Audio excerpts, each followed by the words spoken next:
con la hemoglobina y el transporte de oxígeno en el paciente. Y hablando de fisiopatología, este es el cuarto video de cómo un paciente que aparentemente está normal o está algo enfermo se convierte en un paciente crítico y cómo nosotros debemos de enfrentarnos a ese paciente crítico. A veces, aunque haya suficientes eritrocitos, el líquido intravascular o la tensión de los vasos son insuficientes para transportarlos. En estos casos, la aplicación de un régimen de fluidoterapia sería lo más indicado. La fluidoterapia tiene que ser agresiva y suficientemente rápida para evitar lesiones, colegas, por isquemias. Recuerde que si vamos a tomar gases, aquí nos toca hacer una gasometría arterial por un problema de tipo respiratorio. Si tenemos un paciente metabólico con diabetes, podemos tomar gases arteriales o podemos tomar gases venosos. La verdad que hoy en día, por la dificultad para tomar gases arteriales, lo doloroso que es para el paciente y la técnica para hacerlo, que dificultan a veces la toma, la verdad que la diferencia entre gases arteriales y gases venosos no es tan alta. Los gases venosos tienen un poquito más de CO2, pero en general los mielequivalentes de gases arteriales y de oxígeno se manejan entre 3 a 5, o sea que no hay ningún problema. Pero un paciente con un cuadro respiratorio sí es recomendable que se midan gases arteriales. La fluidoterapia tiene que ser agresiva y suficiente, rápida para evitar lesiones por isquemias, como habíamos hablado antes, dependiendo de la presión arterial, las proteínas totales y el estado de hidratación del animal. Escogeremos cristaloides, casi siempre la primera opción, porque los coloides artificiales o naturales, los escogemos sobre estos últimos. La cantidad dependerá del estado del animal, llegando a poder ser hasta de 30 ml por kilo hora, que es la verdad que a mí me parece altísima. 30 ml por kilo hora. A no ser que tengamos un paciente gran quemado, porque en el paciente gran quemado, por decir algo, yo tengo un paciente de 15 kilos, y este paciente de 15 kilos lo multiplico por 2, que es una constante de A30, y lo multiplico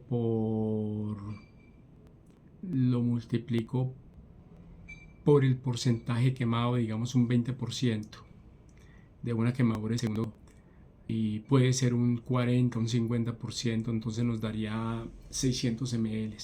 De estos 600 ml tengo que pasar en este paciente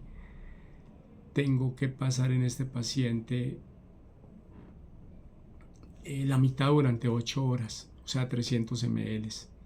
Entonces para este paciente divido 300 ml en 8 horas, nos da 37.5 ml por kilo hora. Y los otros 18.75 los coloco durante las próximas 16 horas. 18.75, o sea, los otros 300 ml, 18.75 los coloco por hora. Y entonces debo para esto que tener una bomba de infusión o una bomba de perfusión para ser muy milimétrico en la colocación de líquidos, para no ir a crear de pronto edema pulmonar. Entonces también hay que tener en cuenta que si este paciente lleva ya 2 horas desde que sufrió el evento, estas 2 horas se las debo restar a las 6. Y si en estas 2 horas al paciente se le han colocado 60 ml, entonces sabe que me quedan 240 ml para las primeras 8 horas y 300 para las 16 horas siguientes. Entonces siempre tengo que hacer estas cuentas, ¿no? Entonces estábamos hablando que la cantidad dependerá del estado del animal, llegando a poder ser hasta de 30 ml por kilo hora, porque generalmente los pacientes respondedores a volumen nos responden de 4 a 8 ml por kilo hora, pero pacientes en los cuales no podemos medir la respuesta a volumen, por ejemplo, que eso ya lo hemos visto en la sala de emergencias en el canal, en todas las redes sociales. Entonces son pacientes que si necesitamos colocar líquidos solamente vamos a colocar de 2 a 4 ml por kilo hora durante 8 horas. Entonces sabemos de que, como como decíamos, que la cantidad dependerá del estado del animal, llegando a poder ser hasta de 30 ml por kilo hora en 15 minutos, y repetirlo hasta en 2 o 3 ocasiones, o introducir, colegas, un coloide para mantener el cristaloide intravascular. En aquellos casos en que haya una anemia severa, utilizaremos sangre entera o concentrado de eritrocitos para ayudar a la oxigenación de los tejidos.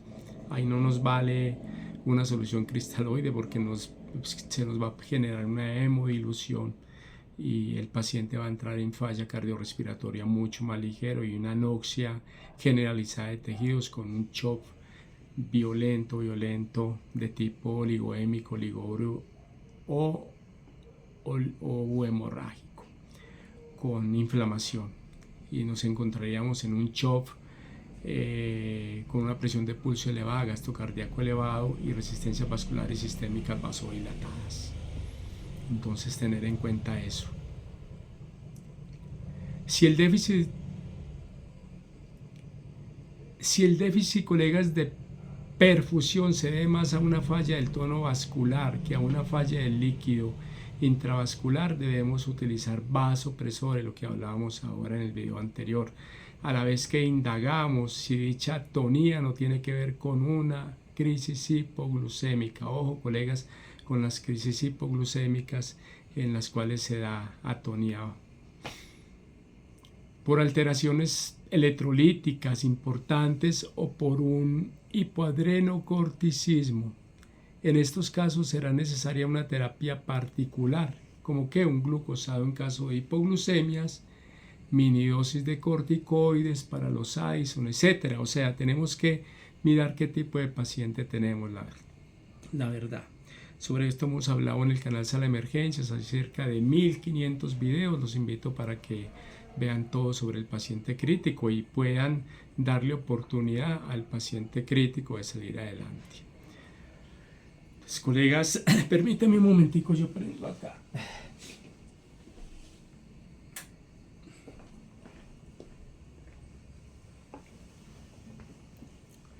Pues, colegas, una vez tenemos un flujo sanguíneo adecuado, se llama el output cardíaco, cardiac output, y un buen tono vascular, el oxígeno llegará a la célula para ser transformado en la mitocondria mediante la fosforilación oxidativa en energía. Por eso yo les decía, quien atienda urgencias y no tenga una bala de oxígeno, un concentrador o una torre de alto flujo, mediano o bajo flujo, ya cometió un error. O no tener un AMBU-A, por ejemplo. Entonces hay que tener en cuenta esto. El monitor de signos vitales es muy importante para mirar cómo está el paciente en sus signos vitales: temperatura, presión sistólica, diastólica, la PAN, presión arterial media, cómo está la oximetría de pulso, cómo está la respiración, cómo está la frecuencia cardíaca, etc.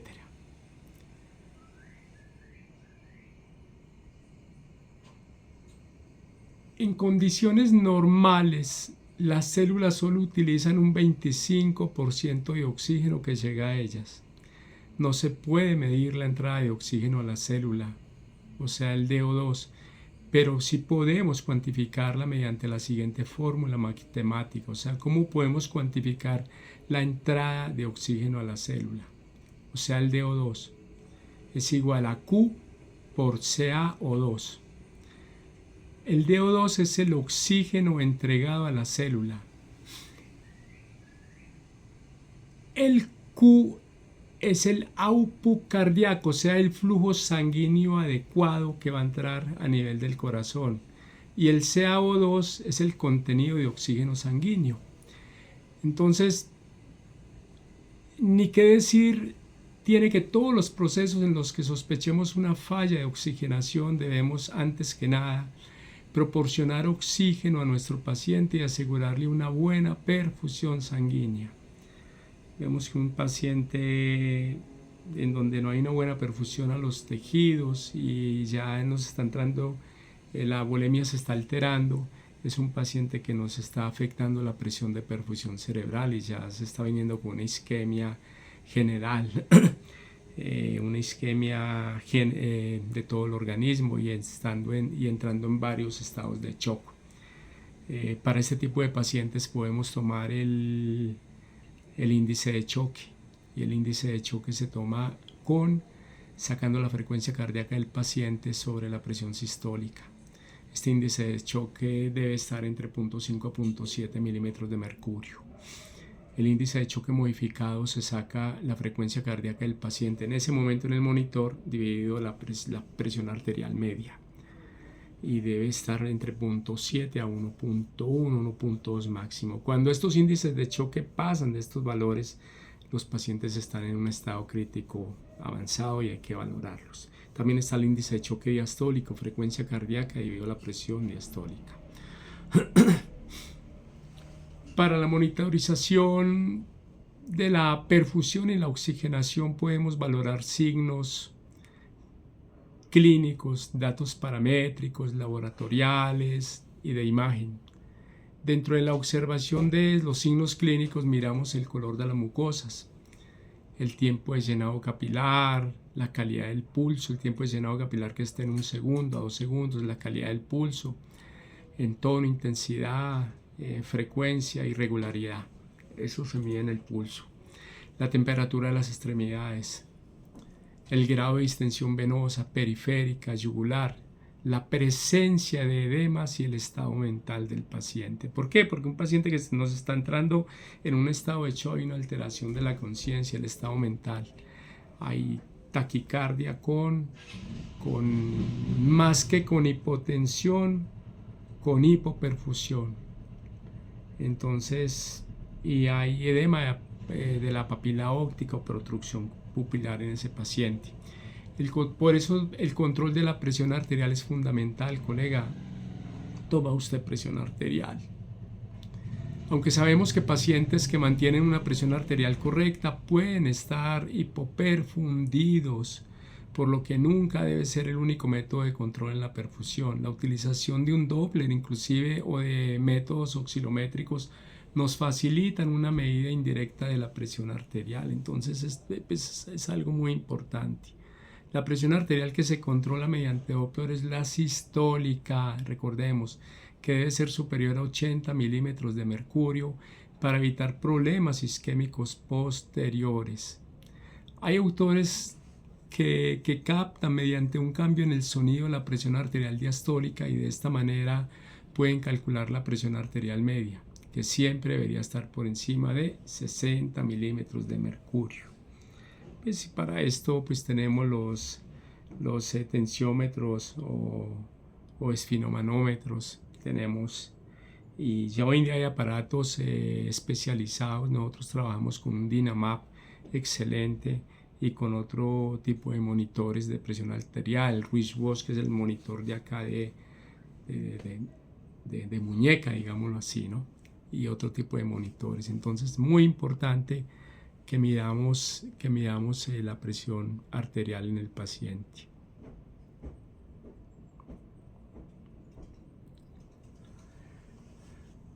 Los invito para que vean mi canal Sala de Emergencias en todas las redes sociales. Y recuerde que soy Juan Carlos, veterinario clínico en pequeños animales. Soy clínico con orientamiento en cardiología, medicina interna, medicina de cuidado crítico, medicina de especies